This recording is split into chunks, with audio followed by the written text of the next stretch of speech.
In today's video, I'm going to teach you how to set spending limits in Hubstaff. If you want better control over project costs and a clearer view of how much time and money is being used, setting spending limits is a simple but very useful feature inside Hubstaff.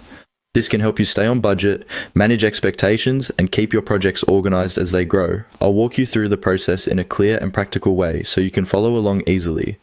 To begin, open Hubstaff and make sure you're in the main dashboard area. From there, look for the Project Management section in the menu and click on it.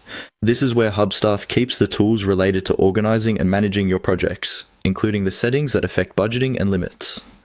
Once you're inside Project Management, click on Project.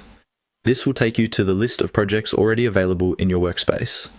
If you're setting a spending limit for something that already exists, you can simply locate that project and open it for editing. If you're starting fresh and want to create a new project with a spending limit from the beginning, go ahead and choose the option to add a project instead. At this stage, you'll either be adding a new project or editing an existing one, depending on what you need. Take a moment to confirm that you're working on the correct project, especially if you manage multiple teams or client accounts. Being careful here helps prevent budget settings from being applied to the wrong project. After that, click on Budget and Limit. This is the section where Hubstaff allows you to define how much can be spent or tracked for that project. These settings are especially helpful if you want to monitor labor costs, prevent overspending, or create clearer boundaries for the team working on the project. When you're in the budget and limit area, review the available options carefully and enter the appropriate limit based on your project needs. It's a good idea to choose a realistic amount that matches your timeline, resources, and expected workload.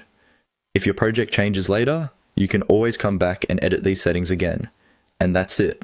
By going to Project Management, opening Project, adding or editing the project, and then using the Budget and Limit section, you can set spending limits in Hubstaff quickly and effectively. This small setup step can make a big difference in keeping projects financially on track and easier to manage over time.